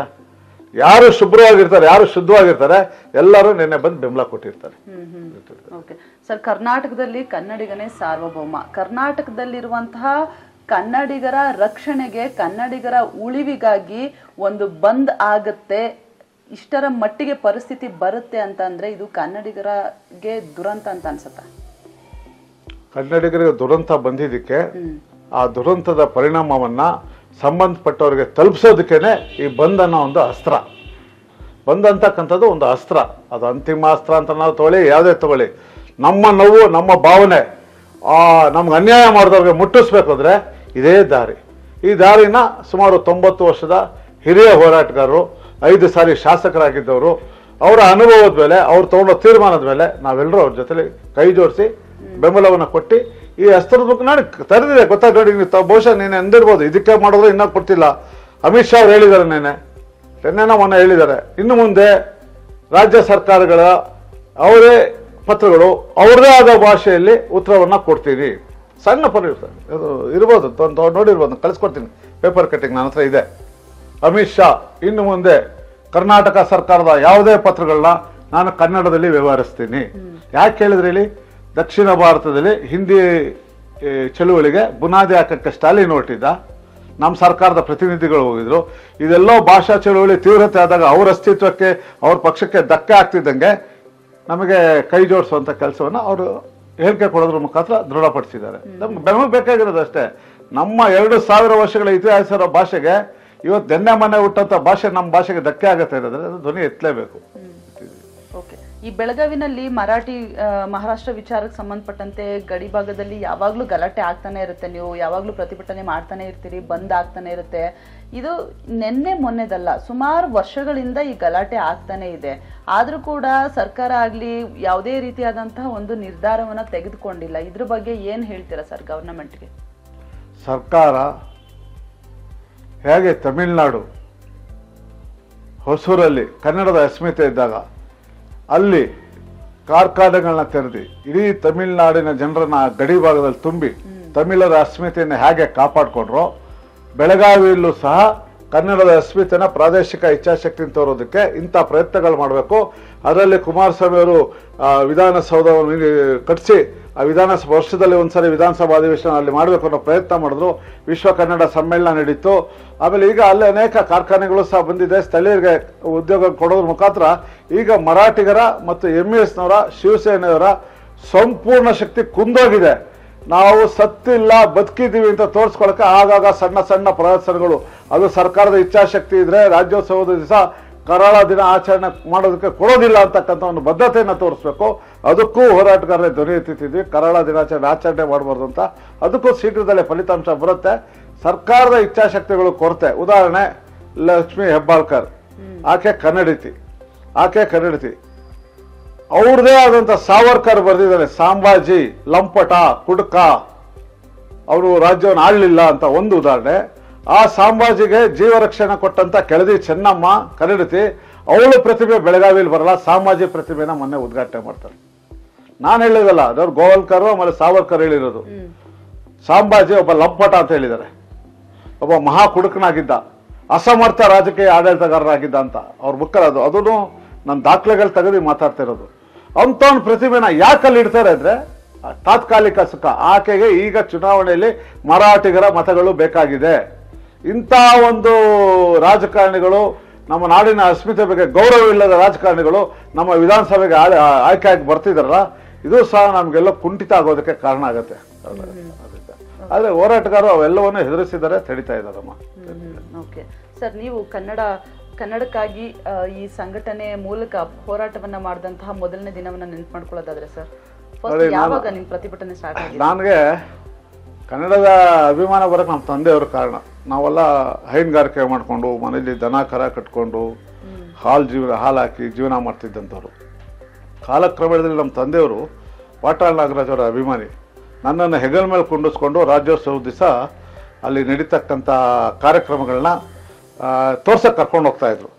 ಕರ್ಕೊಂಡೋಗಂಥ ಸಂದರ್ಭದಲ್ಲಿ ಆಗಲೇ ನನಗೆ ಶುರು ಆಯಿತು ಈ ಒಂದು ಕನ್ನಡದ ಅಭಿಮಾನ, ಕನ್ನಡದ ಹುಚ್ಚು. ಕಾಲಕ್ರಮೇಣದಲ್ಲಿ ನಾನು ಕನ್ನಡದ ಶಾಲೆಯಲ್ಲಿ ಓದಿದ್ದು. ನಾನು ಆಂಗ್ಲ ಮಾಧ್ಯಮದಲ್ಲಿ ಓದಲಿಲ್ಲ. ಅದು ಓದಿದ್ದು ಯಾವ ಜಾಗ ಅಂದರೆ ಸೆಂಟ್ ಜೋಸೆಫ್ ಇಂಡಿಯನ್ ಸ್ಕೂಲ್ ಅಂತ ಕಾನ್ವೆಂಟ್ ಶಾಲೆಯಲ್ಲಿ ಕನ್ನಡದ ತರಗತಿಯಲ್ಲಿ ಓದ್ಕೊಬಂದೆ. ಅಲ್ಲಿ ಇರ್ತಕ್ಕಂಥ ಅಸಮಾನತೆ, ಕನ್ನಡದ ವಿಭಾಗದ ಮಕ್ಕಳನ್ನ ಒಂದು ರೀತಿ ಮೂರನೇ ದರ್ಜೆ ಥರ ನೋಡೋದು, ಇವೆಲ್ಲವೂ ಇಂಗ್ಲಿಷ್ ವಿಭಾಗದಲ್ಲಿ ಇರ್ತಕ್ಕಂಥವ್ರು ಒಂದು ರೀತಿ ಮೇಲ್ದರ್ಜೆಯಲ್ಲಿ ಇರ್ತಕ್ಕಂಥ ಭಾವನೆಯನ್ನು ತೋರಿಸಿದ್ದು ಎಲ್ಲ ಒಂದು ಕಡೆ ನನಗೆ ಕನ್ನಡದ ಅಭಿಮಾನ ಬರೋದಕ್ಕೆ ಕಾರಣ ಆಯಿತು. ಈ ನಿಟ್ಟಿನಲ್ಲಿ ಬರ್ತಾ ನಾನು ಚಳುವಳಿ ನಾನು 18 ವರ್ಷಕ್ಕೆ ನನ್ನ ತಂದೆಯವರು ತೀರ್ಕೊಂಡಾಗ ಕೇಂದ್ರ ಸರ್ಕಾರಕ್ಕೆ ಸೇರಿಕೊಂಡೆ. ಅಲ್ಲಿ ಕೇಂದ್ರ ಸರ್ಕಾರಿ ಕಚೇರಿಯಲ್ಲಿ ನಾನು ಕರ್ನಾಟಕದಲ್ಲಿ ಇದ್ದೀನೋ ಇಲ್ಲ ಯಾವ ಭಾಗದಲ್ಲಿ ಇದ್ದೀನೋ ಅಂತಕ್ಕಂಥ ನನ್ನಲ್ಲಿ ಆತಂಕ ತುಮಲ ಇದ್ದೇ ಇತ್ತು. ಅಲ್ಲಿ ಕನ್ನಡದ ಒಂದು ಬುನಾದಿಯನ್ನು ಹಾಕೊಂಡು ಬಂದ್ವಿ. ತಮಗೆಲ್ಲ ಗೊತ್ತಿರ್ಬೋದು, ರಿಚರ್ಡ್ ಲೂಯಿಸು, ಪೋಷಕ ನಟರು ಕೃಷ್ಣೇಗೌಡರು, ನಳಿನಾಮೂರ್ತಿ, ರಂಗಭೂಮಿ ಕಲಾವಿದರು ಇವರೆಲ್ಲ ಇದ್ರು. ಅಲ್ಲೇ ಅವತ್ತಿನ ದಿವಸ ನಮ್ಮಲ್ಲಿ ಅವತ್ತು ಕಾಲಘಟ್ಟದಲ್ಲಿ ತಮಿಳು ಜಾಸ್ತಿ. ಅಲ್ಲಿ ನಮ್ಮ ಬಂಡಾಯ ಶುರು ಆಯಿತು. ಅಲ್ಲಿ ಕನ್ನಡಿಗರಿಗೂ ಉದ್ಯೋಗ ಆಯಿತು. ಅಲ್ಲಿಂದ ನನ್ನ ಚಳುವಳಿ ಸ್ವರೂಪ ಈ ರೀತಿ ಬಂತು. ಎಷ್ಟು ವರ್ಷ ಸರ್ ಅವಾಗ ನಿಮಗೆ? ನಾನು ಉದ್ದೇಶ ಸೇರಿದ ಒಂದು 28-29 ವರ್ಷ ಆಗಿತ್ತು. ಅಲ್ಲಿಂದ ಪ್ರತಿಭಟನೆಗಳು ಆಯ್ತು. ನನ್ನ 30-35 ವರ್ಷ ನನ್ನ ಹೋರಾಟದ ಜೀವನ. ಅಲ್ಲಿಂದ ಬಂದೆ. ನನ್ನ ಜೀವನ ಗಾಥೆ ಕೇಳಬೇಕು ಅಂದ್ರೆ ಇನ್ನೂ ವಿಚಿತ್ರವಾಗಿದೆ. ನಾನು RSN ಗೌಡ ಅಂತ ಕನ್ನಡ ರಣಧೀರರ ಪಡೆ ಸಂಘಟನೆ ಕಟ್ಟಿದ್ರು. ಅವ್ರು ಇತ್ತೀಚೆಗೆ ತೀರ್ಕೊಂಡ್ರು. ಆ ಸಂಘಟನೆಯಲ್ಲಿ ಖಜಾಂಚಿ ಆಗಿದ್ದೆ. ಅದು ಒಂದು ರೀತಿ ಉಗ್ರಗಾಮಿ ಶ್ರೀಲಂಕಾ LTT ಪ್ರಭಾವ ಜಾಸ್ತಿ ಇತ್ತು. ನಾವು ಆ ಸಂಘಟನೆ ಅದೇ ರೀತಿ ಇರಬೇಕು ಅಂತ ಹೇಳಿ ನಾವು ಉಗ್ರಗಾಮಿಗಳ ಥರ ಕಟ್ಟಬೇಕು ಅಂತ ಹೇಳಿ ಕೋಲಾರದ ಸಂಸತ್ ಸದಸ್ಯ ವಿ ವೆಂಕಟೇಶ್ ಅಂತ ಅವನ್ನ ನಾವು ಒಂದು ವಾರ ಅಪಾರ್ಟ್ಸ್ಕೊಂಡು ಹೋಗ್ಬಿಟ್ವಿ. ತೊಗೊಂಡ ಒಂದು ಟೆಂಟ್ ಹೌಸಲ್ಲಿ ಇಟ್ವಿ. ಟೆಂಟ್ ಹೌಸ್ ಅಂದ್ರೆ ಪಂಪ್ ಹೌಸಲ್ಲಿ, ಒಂದು ತೋಟದ ಪಂಪ್ ಹೌಸಲ್ಲಿ ಇಟ್ಟು ಒಂದು ವಾರ ಬೊಮ್ಮಾಯಿ ಇದ್ರು ಮುಖ್ಯಮಂತ್ರಿಗಳಾಗಿ. ನೀವು ಮಹಿಷಿ ವರದಿ ಜಾರಿಗೆ ಮಾಡ್ತೀನಿ ಅಂತ ಹೇಳಿದ್ರೆ ಮಾತ್ರ ಇವನು ಬಿಡ್ತೀವಿ, ಇಲ್ಲದ್ರೆ ಬಿಡಲ್ಲ ಅಂತೇಳಿ ಆವಾಗ ಬಂಧನಕ್ಕೊಳಗಾಗಿದ್ದು. ಆಕಾಶವಾಣಿ ಮುತ್ತಿಗೆ ಹಾಕಿದ್ವಿ. ಆಕಾಶವಾಣಿ ಮುತ್ತಿಗೆ ಹಾಕಿ 1 ನಿಮಿಷ ನಮ್ಮ ಕೈ ವಶಕ್ಕೆ ತೊಗೊಂಡು ಅಲ್ಲಿ ಕನ್ನಡಾಂಬೆಗೆ ಜೈ ಅಂತ ಘೋಷಣೆ ಆಗಿ ಪೊಲೀಸ್ಗೆ ಬಂಧನಕ್ಕೊಳಗಾಗಿದ್ದು. ದೂರದರ್ಶನದಲ್ಲಿ ಕನ್ನಡ ಅಂತ ಬರಬೇಕು ಅಂತೇಳಿ ಇಂದಿರಾ ಗಾಂಧಿ ಅವರು ಭಾಷಣ ಮಾಡುವಂಥ ಸಂದರ್ಭದಲ್ಲಿ ಆ ಏರಿಯಾದಲ್ಲಿ TV ಟವರ್ ಅಲ್ಲಿ ಇತ್ತಲ್ಲ, 21ನೇ ವಿಶೇಷ ಗೋಪುರ ಅಂತೀವಲ್ಲ, ಅಲ್ಲಿ ಇದ್ದಿದ್ದು ಮುಂಚೆ ದೂರದರ್ಶನ ಕೇಂದ್ರ. ಆ ಏರಿಯಾದಲ್ಲೂ ಟ್ರಾನ್ಸ್ಫರ್ ಮೇಲೆ ಕಂಬಿ ಎಸ್ತಿ ಬ್ಲಾಸ್ಟ್ ಮಾಡಿ ಅವತ್ತು ಪ್ರಸಾರ ಅಂತ ಹಿಡಿದಿದ್ದು. ಇವೆಲ್ಲ ವಿಚಿತ್ರ ಹೋರಾಟಗಳಿದೆ. UR ರಾವ್ ಅಂತ ವಿಜ್ಞಾನಿನ ಅಪಹರಣ ಮಾಡೋಕೆ ಹೋಗಿ ಸಿಕ್ಕಾಕೊಂಡಿದ್ದು. ಇವೆಲ್ಲವೂ ಸಹ ರಣಧೀರ್ ಪಡೆಯಲ್ಲಿ ನಡೆದಂಥ ಘಟನೆಗಳು. ಕೋಟೆ ರಾಮ ಮಂದಿರದಲ್ಲಿ ತಮಿಳುನಾಡಿನ ಕಲಾವಿದರು ಕನ್ನಡಿಗರಿಗೆ ಆಸ್ಪದ ಇಲ್ಲ ಅಂದಾಗ ಗುರುರಾಜ್ ಹೊಸಕೋಟಿ, ನಾವು ಇನ್ನೂ ಅನೇಕರು ಪುರಂದರದಾಸರು, ಕನಕದಾಸರು ವೇಷ ಹಾಕ್ಕೊಂಡು ಸಂಗೀತಗಾರ ವೇಷ ಹಾಕೊಂಡು ಅಲ್ಲಿ ನುಗ್ಗಿ ಪ್ರತಿಭಟನೆ ಮಾಡಿದ್ದು.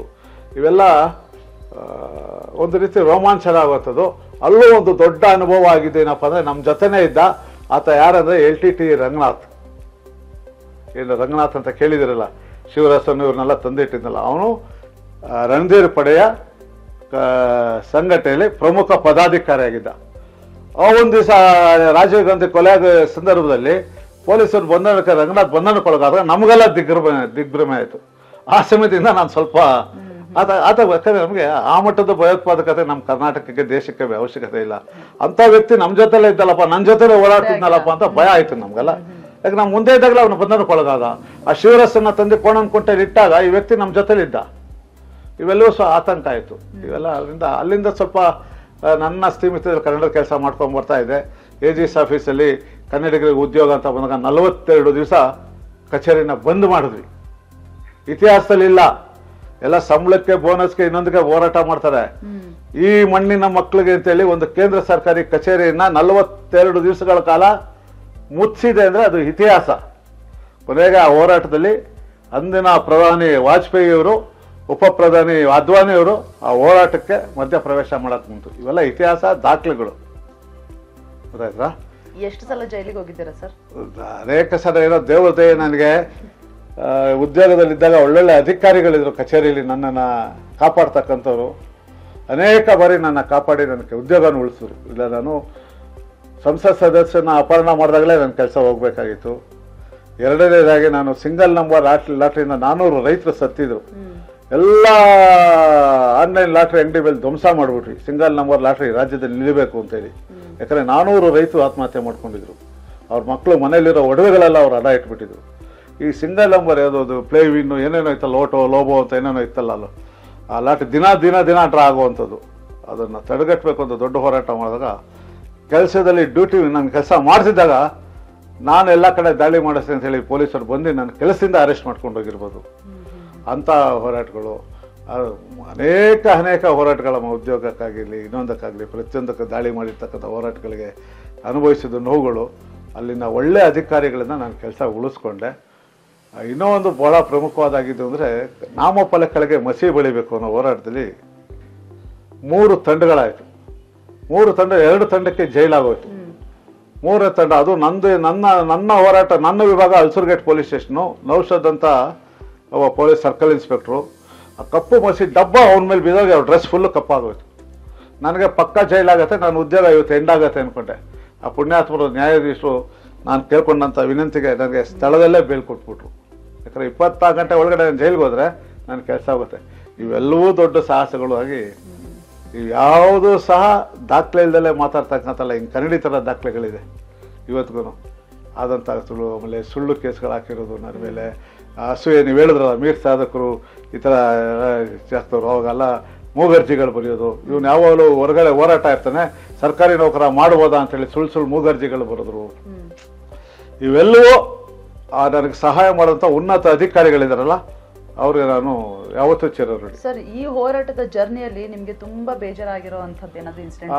ತುಂಬಾ ಬೇಜಾರಾಗಿದ್ದು ಅಂದರೆ, ಹೇಳೋದಲ್ಲ, ಹೈಗ್ರೌಂಡ್ ಪೊಲೀಸ್ ಸ್ಟೇಷನ್ ಅವ್ರಿಗಿನ್ನ ಹೈಗ್ರೌಂಡ್ ಗ್ರೌಂಡ್ ಹತ್ರ ಇತ್ತು. ಸರ್ಕಲ್ ಇನ್ಸ್ಪೆಕ್ಟರು ರಾತ್ರಿ ಅವರ ಪೊಲೀಸರ ಕೈಲಿ ಮನೆಗೆ ಇನ್ನೂ ಲಗ್ನ ಪತ್ರಿಕೆ ಕೊಡೋಕೆ ಬರ್ತಾ ಇದ್ದೀವಿ. ನನಗೆ ಆಗಲೇ ಗೊತ್ತಾಯ್ತು ಪೊಲೀಸರು ಬರ್ತಾರೆ. ನಾನು ಜಾಗ ಕಲಿಯೋದು. ಆದರೆ ಪೊಲೀಸರು ಮನೆಗೆ ಬಂದು ಏನೋ ಲಗ್ನ ಪತ್ರಿಕೆ ಕೊಡಕ್ಕೆ ಬರಬೇಕು, ಮನೇಲಿ ಇದಾರ ಅಂತ ಸುಮ್ಮನೆ ಯಾರೋ ಫೋನ್ ಮಾಡಿ ಹೇಳಿದ್ರು ನಿಮ್ಗೆ ಲಗ್ನ ಪತ್ರಿಕೆ ಕೊಡಬೇಕು, ಇದಾರ ಮನೇಲಿ. ನಮ್ಮ ಮನೇಲಿ ಇದ್ದಾರೆ ಅಂತ ಹೇಳ್ಬಿಟ್ಟು ರಾತ್ರಿ ಹೊತ್ತಾ? ರಾತ್ರಿ 11:30, 12 ಗಂಟೆ. ನಮ್ಮ ಮಕ್ಕಳು ಮಲಗಿದ್ದಾರೆ. ಅವ್ರ ಬೆಡ್ಶೀಟ್ನೆಲ್ಲ ಎತ್ತಿ ನೋಡಿ ಪೊಲೀಸರು ಹೋದಲ್ಲ, ಅದು ಬೂಟ್ ಕಾಲಲ್ಲಿ ಬಂದಿದ್ರಲ್ಲ, ಆ ಘಟನೆ ನನಗೆ ಇವತ್ತು ಮರೆಯೋಕ್ಕಾಗಲ್ಲ. ಯಾವ ಇನ್ಸಿಡೆಂಟ್ಗೆ ಅದಾಗಿದ್ದು? ಅದು ನಾನು ಹೇಳಿದ್ನಲ್ಲಮ್ಮ, ಆನ್ಲೈನ್ ಲಾಟ್ರಿ ಧ್ವಂಸ ಮಾಡಿದ್ವಿ. ಆನ್ಲೈನ್ ಲಾಟ್ರಿ ಧ್ವಂಸ ಮಾಡಿದ್ದು. ಎರಡನೇದು ಡಬ್ಬಿಂಗ್ ಹೋರಾಟ. ಡಬ್ಬಿಂಗ್ ಅಲ್ಲ, ರಿಮೇಕ್ ಹೋರಾಟ. 7 ವಾರ ಆದಮೇಲೆ ಕನ್ನಡ ಬೇರೆ ರಾಜ್ಯದ ಸಿನಿಮಾಗಳು ರಿಲೀಸ್ ಆಗಬೇಕು. ದೊಡ್ಡ ಮಟ್ಟದ ಡಾಕ್ಟರ್ ರಾಜ್ಕುಮಾರ್ ಹೋರಾಟಕ್ಕೆ ಬಂದಿದ್ರು. ಒಂದು 5-6 ಥಿಯೇಟ್ರ್ ಮೇಲೆ ದಾಳಿ ಮಾಡಿಬಿಟ್ವಿ. ತ್ರಿಭುವನು, ಕಾವೇರಿ ಟಾಕೀಸು ಎಲ್ಲ ಗ್ಲಾಸ್ಗಳು ಥಿಯೇಟ್ರು. ಯಾಕಂದರೆ ಅವತ್ತು ಅಲ್ಲ ಆಂಧ್ರದಲ್ಲಿ ರಿಲೀಸ್ ಆದರೆ ಆ ಸಿನಿಮಾ ಡೈರೆಕ್ಟ್ ಕರ್ನಾಟಕದಲ್ಲಿ ರಿಲೀಸ್ ಆಗೋದು. 7 ವಾರ ದೊಡ್ಡ ಹೋರಾಟ ಆಯಿತು. ಆವಾಗ ನಮ್ಮ ಸಂಘಟನೆ ಅವೆಲ್ಲ ಒಟ್ಟಾಗಿದ್ವಿ. ಧ್ವಂಸ ಮಾಡಿದಾಗ ಆ ಹೋರಾಟದಲ್ಲೂ ಮನೆಗೆ ಬಂದು ಡ್ಯೂಟಿ ಮಾಡ್ತಿರೋ ಪೊಲೀಸರು ಅರೆಸ್ಟ್ ಮಾಡಿದ್ರು. ಈ ನೋವು ಇದೆಲ್ಲ ಒಂದು ಕಡೆ ಸ್ವಲ್ಪ ಭಾಳ ಕಷ್ಟ ಆಗುತ್ತೆ, ಯಾರಿಗೂ ಗೊತ್ತಾಗಲ್ಲ. ಈಗೇನೋ ನೀವು ಸಂದರ್ಶನ ಮಾಡ್ತಿದ್ದೀವಿ ಇವೆಲ್ಲ ಇದೆಯಾ ಅಂತ. ನಂದು ಇತ್ತೀಚೆಗೆ ನಂದು ಗ್ರಂಥನೂ ರಿಲೀಸ್ ಆಯಿತು, ಅವೆಲ್ಲ ಅದರಲ್ಲಿ ಬರ್ಕೊಂಡಿದ್ದೀನಿ ಮತ್ತು ಸಾಕ್ಷಿಗಳು ಹಾಕಿದ್ದೀನಿ ಅದರಲ್ಲಿ ಒಂದಷ್ಟು. ಈ ಹೋರಾಟದ ಹಾದಿ ಈ ರೀತಿ ಬಂತು ಬೇಡ. ನನಗೆ ತೃಪ್ತಿ ಇದೆ. ಸರಾಯಿ ನಿಷೇಧದ ಹೋರಾಟ ಆಗಿರ್ಬೋದು, ಕಾಸರಗೋಡ್ಗೆ ಹೋಗಿ ಹೋರಾಟ ಮಾಡಿರೋದಾಗಿರ್ಬೋದು, ಆಮೇಲೆ ಲಾಟ್ರಿ ನಿಲ್ಲಿಸಿದಂಥ ಸಿಂಗಲ್ ನಂಬರ್ ಲಾಟ್ರಿ ನಿಲ್ಲಿಸಿರ್ತಕ್ಕಂಥ ಹೋರಾಟ, ಅನೇಕ ರಜನಿಕಾಂತ್ ಬೈಯಲ್ಲಿ ನಾವು ನನ್ನ ಹೆಸರಲ್ಲಿ ಕ್ಷಮಾಪಣೆ ಕೇಳಿಸಿದ್ದೀನಿ. ಅದು ವಿಡಿಯೋ ಇವತ್ತಿಗೂ ಇಟ್ಕೊಂಡಿದ್ದೀನಿ. ಕಾವೇರಿ ಕನ್ನಡ ಹೋರಾಟಗಾರನ ವಿಷಜಂತುಗಳು ಕ್ರಿಮಿಗಳು ಅಂತ ಅಂದಿದ್ದ. ಆಗ ರಜನಿಕಾಂತ್ ಸ್ಪಷ್ಟನೆ ಕೊಡ್ತಾರೆ, ನಮ್ಮ ಹೆಸರು ಹೇಳಿ ಕೊಡ್ತಾರೆ. 4 ಜನ ಹೋರಾಟಗಾರರ ಹೆಸರು ಹೇಳಿ ಕೊಡ್ತಾರೆ. ಆ 4 ಜನದಲ್ಲಿ ನನ್ನ ಹೆಸರನ್ನು ಹೇಳ್ತಾರೆ. ರಕ್ಷಣಾ ವೇದಿಕೆ ನಾರಾಯಣಗೌಡರು, ವಾಟ ನಾಗರಾಜ್ ಅವರು, ಪ್ರವೀಣ್ ಶೆಟ್ಟರು, ಶಿವರಾಮೇಗೌಡರು ಎಲ್ಲರೂ ದಯವಿಟ್ಟು ಸಹಕಾರ ಮಾಡಿ ನಾನು ಕ್ಷಮಾಪಣೆ ಕೇಳ್ತೀನಿ. ನಾನು ವಿಷಜಂತುಗಳಿದ್ದು ಅವ್ರಿಗೆ ನಿಮ್ಗಲ್ಲ ಅಂಥೇಳಿ ಅಂಥ ಶಕ್ತಿ ಕನ್ನಡಕ್ಕಿದೆ, ನಮಗಿದೆ ಅಂತ ಹೇಳಲ್ಲ, ಕನ್ನಡಕ್ಕಿದೆ. ಅಂದರೆ ಅಂಥ ಒಂದು ಪ್ರಾಮಾಣಿಕ ಬದ್ಧತೆಯ ನ್ಯಾಯದ ಧರ್ಮದ ಸಂಕೇತವಾದಂಥ ಹೋರಾಟನ ನಾನು ಕಾಪಾಡ್ಕೊಂಡು ಬಂದಿದ್ದೀನಿ, ಯಾವತ್ತೂ ಮಲಿನ ಮಾಡಿಲ್ಲ. ನಮ್ಮ ವೇದಿಕೆ ಹೋರಾಟವನ್ನು ನಾನು ಯಾವತ್ತೂ ಕಾರ್ಯಕರ್ತರು ಹೇಳೋದು ಅದೇ, ನಾನಂತೂ ಅದನ್ನು ಯಾವತ್ತೂ ಅಪವಿತ್ರ ಮಾಡಿಲ್ಲ. ಸಂಘಟನೆ ಸತ್ಯ ಧರ್ಮ ನ್ಯಾಯ ಈ 3 ತೂಕದ ಮೇಲೆ ಸಂಘಟನೆ ತೊಗೊಂಡೋಗಿದ್ದೀನಿ. ನಿಮ್ಮ ಫ್ಯಾಮಿಲಿ ಬಗ್ಗೆ ಹೇಳೋದಾದ್ರೆ ಸರ್, ನಿಮ್ಮ ನಮ್ಮ ತಂದೆ ತಾಯಿ ಕುಗ್ರಾಮದಿಂದ ಹಳ್ಳಿಯಿಂದ ವಲಸೆ ಬಂದಂಥವ್ರು. ಯಾವ ಊರು ಸರ್ ನಿಮ್ದು? ನಮ್ದು ತುಮಕೂರು ಜಿಲ್ಲೆ. ಅಂದ್ರೆ ನಾವು ಹಿಂಗೆ ಯಡಿಯೂರ್ ಹತ್ರ ಬರುತ್ತೆ, ಯರದಳ್ಳಿ ಅಂತ, ಮಾಯಸಂದ್ರ ಪಕ್ಕ. ನಮ್ಮ ತಂದೆ ಅಲ್ಲಿ, ನಮ್ಮ ತಾಯಿ ಕುಣಗಲ್ ಹತ್ರ ಆಲಪ್ಪನ ಗುಡ್ಡ ಅಂತ ಬರುತ್ತೆ, ಅಲ್ಲಿ ಕುಣಗುಡಿ. ಅಲ್ಲಿಂದ ಬಂದಂಥವ್ರು ಇಲ್ಲಿ ಬಂದು ಹೈನುಗಾರಿಕೆ ಮಾಡಿಕೊಂಡು ಮನೆ ಕೆಲಸ ಮಾಡಿಕೊಂಡು ಬೆಳೆಸಿ ನಮ್ಮನ್ನೆಲ್ಲ 6 ಜನ ಮಕ್ಕಳು, ನಮ್ಮ 4 ಜನ ಅಕ್ಕಂದಿರು ಮದುವೆ ಮಾಡಿ, ನಮ್ಮ ಅಣ್ಣನಿಗೂ ಇದು ಮಾಡಿ, ಪಕ್ಕದೇ ನಮ್ಮ ಅಣ್ಣನ ಮನೆ. ಎಲ್ಲರೂ ಒಂದು ರೀತಿ ಕಷ್ಟದಲ್ಲಿ ನಮ್ಮನ್ನು ಬೆಳೆಸೋರು. ಯಾವತ್ತೂ ನಮ್ಮನ್ನೆಲ್ಲ ಐಷಾರಾಮಿ ಅನ್ನೋದಕ್ಕಿಂತ ದುಡ್ದು ತಿನ್ನೋದನ್ನ ಬೆಲೆನ ಮೌಲ್ಯಗಳನ್ನ ಹೇಳ್ಕೊಟ್ರು ತಂದೆ ತಾಯಿ. ಹಂಗೆ ಬೆಳೆದೆ. ನಮ್ಮ ತಂದೆ 13 ವರ್ಷಕ್ಕೆ ತೀರ್ಕೊಂಡ್ರು. ಅವ್ರು ಕೆಲಸ ಮಾಡ್ತಿದ್ದಂಥ AG's ಆಫೀಸ್ ಅದೇ ಮಹಾಲೇಖರ ಪಾಲಕ ಕಚೇರಿಯಲ್ಲಿ ನನಗೆ ಉದ್ಯೋಗ ಸಿಕ್ತು. ಅಲ್ಲಿ ನಾನು 28 ವರ್ಷ ಸೇವೆ ಮಾಡಿ ಸ್ವಯಂ ನಿವೃತ್ತಿ ತೊಗೊಂಡು ಈ ಒತ್ತಡಗಳಿಂದ ಈಗ ನಾನು ಪೆನ್ಷನರ್ ಆಗಿದ್ದೀನಿ. ವಿಶ್ರಾಂತಿ ಜೀವನ ನಡೆಸ್ತಾ ಇದ್ದೀನಿ. ಓಕೆ ಸರ್, ನೀವೇನಾದರೂ ಮುಂದೆ ರಾಜಕೀಯಕ್ಕೆ ಬರುವಂಥ ಚಾನ್ಸ್ ಇದೆಯಾ? ಖಂಡಿತ ಇಲ್ಲಮ್ಮ. ನಾನು ರಾಜಕೀಯದ ಅಭಿಲಾಷೆಗಳೇ ಬಹಳ ಕಮ್ಮಿ. ನಮ್ಮ ಮುಂದೆ ಇದ್ದಂಥವರೆಲ್ಲ ರಾಜಕೀಯದಲ್ಲಿ ಇವತ್ತೆಲ್ಲ ದೊಡ್ಡ ಸ್ಥಾನಕ್ಕೆ ಹೋಗಿದ್ದಾರೆ. ಅವ್ರಿಗೂ ಸಂತೋಷ ಆಗತ್ತೆ. ಆ ನಿಟ್ಟಲ್ಲಿ ಇವತ್ತು ಪ್ರಭಾವಿಗಳಾಗಿದ್ದಾರೆ, ಕೇಂದ್ರದ ಮಂತ್ರಿಗಳಾಗಿದ್ದಾರೆ. ಅವರೆಲ್ಲ ನೆನೆಸಿ ಹೇಳ್ತಾರೆ ನನಗೆ, ನೀನು ಬರೀ ಕನ್ನಡ ಅನ್ಕೊಂಡೆ ಬಿದ್ದುಬಿಟ್ಟೆ, ನೀನು ಸ್ವಲ್ಪ ಚೂರು ನಮ್ಮ ಜೊತೆ ಹಿಂಗಿದ್ದೀರಿ, ಎಲ್ಲೋ ಇರ್ತಿದೆ ನೀನು ಅಂತ ಹಿಂಗೆ ಅಂತಾರೆ ಪಾಪ ಸ್ನೇಹಿತ ವಿಶ್ವಾಸದಲ್ಲಿ. ಅದ್ಯಾಕೋ ನನಗೆ ರಾಜಕೀಯದ ಹುಚ್ಚು ಬರಲಿಲ್ಲ. ಯಾಕಂದ್ರೆ ನಾನು ಸ್ವಲ್ಪ ಸಂತೃಪ್ತಿ ಇರೋದ್ರಲ್ಲಿ ಇಷ್ಟಿದೆ ಸಾಕು ನನಗೆ, ನನ್ನ ಕೈಲಿ ಏನಾಗುತ್ತೋ ಅದು ಮಾಡ್ಕೊಂಡು ಹೋಗೋಣ ಅಂತ ಸಮಾಧಾನದ ಮನಸ್ಸು. ಅದರಿಂದ ನನಗೆ ಆ ಆಸೆಗಳು ಬರಲಿಲ್ಲ. ಜೀವನದಲ್ಲಿ ಇವಾಗ ನೆಮ್ಮದಿಯಾಗಿದೆ, ಸಾಕು. ಏನು ಮಾಡೋಣ, ತಿನ್ನೋ ಒಂದಿಷ್ಟು ಅನ್ನಕ್ಕೆ ಇರೋ ನೆಲಕ್ಕೆ ಇದನ್ನೇ ನಾನು ಹೇಳ್ದೆ. ನಾನು ಅವಾಗಲೇ ಈ ಮನೆ ನಮ್ ಮೇಂಟೈನ್ ಮಾಡೋಕ್ಕೆ ನಮ್ಮ ಕೈಲಿ ಆಗ್ತಾ ಇಲ್ಲ. ನಾನು 2ನೇ ಮಾಡಿ ನೋಡೋದೆ 6 ತಿಂಗಳಿಗೋ 3 ತಿಂಗಳಿಗೋ ಒಂದ್ಸರಿ. ಸರ್, ಕರ್ನಾಟಕದಲ್ಲಿ ಇದ್ಕೊಂಡು ಕನ್ನಡ ಅನ್ನ ತಿನ್ಕೊಂಡು ಕಾವೇರಿ ನೀರು ಕುಡಿತಾ ಇದ್ರು ಕೂಡ ಎಷ್ಟೋ ಜನ ಕನ್ನಡವನ್ನ ಕಡೆಗಣಿಸ್ತಾ ಇದ್ದಾರೆ. ಅಂಥವ್ರಿಗೆಲ್ಲ ಏನ್ ಹೇಳ್ತೀರಾ? ಏನಾಗುತ್ತೆ ನೋಡಮ್ಮ, ಇವತ್ತಿನ ಜಾಗತೀಕರಣದ ಪ್ರಭಾವ, ಬಹುರಾಷ್ಟ್ರೀಯ ಕಂಪನಿಗಳ ದಾಳಿ, ಇವೆರಡು ಏನಾಗಿದೆ, ಹಳ್ಳಿಲಿರೋ 5ನಿಗೂ ನನ್ನ ಮಗ ಇಂಗ್ಲೀಷೇ ಕಲಿಬೇಕು ಅನ್ನೋ ಭ್ರಮೆ ಇದೆ. ಇಂಗ್ಲೀಷ್ ಕಲ್ತ್ರೇನೆ ಅನ್ನ, ಕನ್ನಡ ಕಲ್ತ್ರೆ ಬದುಕಿಲ್ಲ ಅಂತಕ್ಕಂಥ ಭ್ರಮೆನ ಹುಟ್ಟಿಸ್ಬಿಟ್ಟಿದ್ದಾರೆ. ಇದ್ರ ಮಧ್ಯೆ ಕನ್ನಡನ ಉಳಿಸ್ಕೊಳ್ಳೋದಿದೆಯಲ್ಲ, ಎಲ್ಲ ಶಿಕ್ಷಣಕ್ಕೆ ಕನ್ನಡ ಶಾಲೆಗೆ ಬಾಕ್ಲೇ ಇಲ್ಲ ಅಂತಾರೆ. ಬಾಕ್ಲು ಮುಚ್ಚಿಬಿಟ್ಟಿದೆ, ಮಕ್ಕಳುಗಳಿದೆ. ಕನ್ನಡ ಶಾಲೆಗಳು ಸಂಪೂರ್ಣ ನಶಿಸಿ ಹೋಗ್ಬಿಟ್ಟಿದೆ. ಎಲ್ಲೋ ಒಂದು ಕಡೆ ಕಾಟಾಚಾರಕ್ಕೆ ಕನ್ನಡ ಅಂತಕ್ಕಂಥದ್ದನ್ನ ಬಳಸ್ತಾ ಇದ್ದೀವಿ. ಬದುಕಿನ ಭಾಷೆಗೆ ಕನ್ನಡವನ್ನು ನಾವು ತಗೊಂಡಿಲ್ಲ. ನಮ್ಮ ಕಾಲದಲ್ಲಿ ಇತ್ತು ಕನ್ನಡ ಕಲ್ತ್ರೆ ಬದುಕು, ಉದ್ಯೋಗ ಸಿಗತ್ತೆ ಅಂತ. ಈಗ ಕನ್ನಡ ಅನ್ನೋದು ಬರೀ ಕೊರಳಿನ ಭಾಷೆ ಆಗಿದೆ, ಕರುಳಿನ ಭಾಷೆ ಆಗಿಲ್ಲ. ಈ ಕರುಳಿನ ಭಾಷೆಯನ್ನು ಕನ್ನಡವನ್ನು ಮಾಡಿದ್ದೇ ಆದರೆ ಕನ್ನಡ ಉಳಿತದೆ ಅಂತಕ್ಕಂಥದ್ದು ನನ್ನ ಅಭಿಪ್ರಾಯ. ಆ ನಿಟ್ಟಿನಲ್ಲಿ ಶಿಕ್ಷಣದಲ್ಲಿ ಕನ್ನಡವನ್ನು ಕೊಂದಾಕಿದ್ದೀವಿ. ಯಾವುದೇ ಉದ್ಯೋಗಕ್ಕೆ ಹೋದ್ರೂ ಕನ್ನಡದ ಅವಶ್ಯಕತೆ ಇಲ್ಲ. ಇಲ್ಲಿ ಬಂದಂಥ ಬಹುರಾಷ್ಟ್ರೀಯ ಕಂಪನಿಗಳು ನೀವು ಇಲ್ಲಿ ನೆಲ ಕೊಟ್ಟಿರ್ತಾರ, ಜಾಗ ಕೊಟ್ಟಿರ್ತಾರ, ಮಾಡ್ತೀರ, ಎಲ್ಲ ನಮ್ಮಿಂದ ಪಡ್ಕೊಂಡಿರ್ತಾರೆ. ಆದರೆ ಕನ್ನಡಿಗರಿಗೆ ಉದ್ಯೋಗ ಕೊಟ್ಟಿದ್ರೆ ಅದೊಂದು ಮಾತ್ರ ಸಾಧ್ಯ ಇಲ್ಲ, ಯೋಗ್ಯತೆ ಇದ್ದವ್ರು ಮಾತ್ರ ಕೊಡ್ತೀವಿ ಅಂತಾರೆ. ಮೊನ್ನೆ ನಡೆದಂಥ ಘಟನೆ, ನೀವು ಸ್ಥಳೀಯರಿಗೆ ಉದ್ಯೋಗ ಕೊಟ್ಟಿದ್ರೆ ಕೊಡೋಕ್ಕಾಗಲ್ಲ. ಇಂಥ ವ್ಯವಸ್ಥೆಯಲ್ಲಿ ಕನ್ನಡವನ್ನು ಹೇಗೆ ಉಳಿಸ್ಕೋಬೋದು ಅಂತ ಕನ್ನಡಿಗರೇ ನೋಡಬೇಕು. ನನ್ಗನ್ಸುತ್ತೆ ನಮ್ಮ ಪೀಳಿಗೆ, ಹೋರಾಟದ ಪೀಳಿಗೆ ಹೋದ್ರೆ ಮುಂದೆ ಹೋರಾಟದ ಪೀಳಿಗೆನೂ ಇರೋದಿಲ್ಲ ಅನ್ಸುತ್ತೆ, ಇರೋದಿಲ್ಲ. ಬಹಳ ಆತಂಕದ ಸ್ಥಿತಿಲಿ ಇದ್ದೀವಿ. Okay sir, thank you so much. ನಿಮ್ಮ ಜೀವನದ ಬಗ್ಗೆ, ಹೋರಾಟದ ಬಗ್ಗೆ ನನ್ನ ಜೊತೆ ಮಾತಾಡಿದ್ವಿ. ಧನ್ಯವಾದ. ನಮಸ್ಕಾರಮ್ಮ. ನಮಸ್ಕಾರ. ಇದಿಷ್ಟು ಕರವೇ ರಾಜ್ಯಾಧ್ಯಕ್ಷರಾದಂತಹ ಶಿವರಾಮೇಗೌಡರ ಮನದಾಳದ ಮಾತು. ಮುಂದಿನ ಕಾರ್ಯಕ್ರಮದಲ್ಲಿ ಮತ್ತೋರ್ವ ವಿಶೇಷ ಅತಿಥಿಯೊಂದಿಗೆ ನಾನು ನಿಮ್ಮ ಮುಂದೆ ಬರ್ತೀನಿ. ನೋಡ್ತಾ ಇರಿ first view Kannada. Thank you.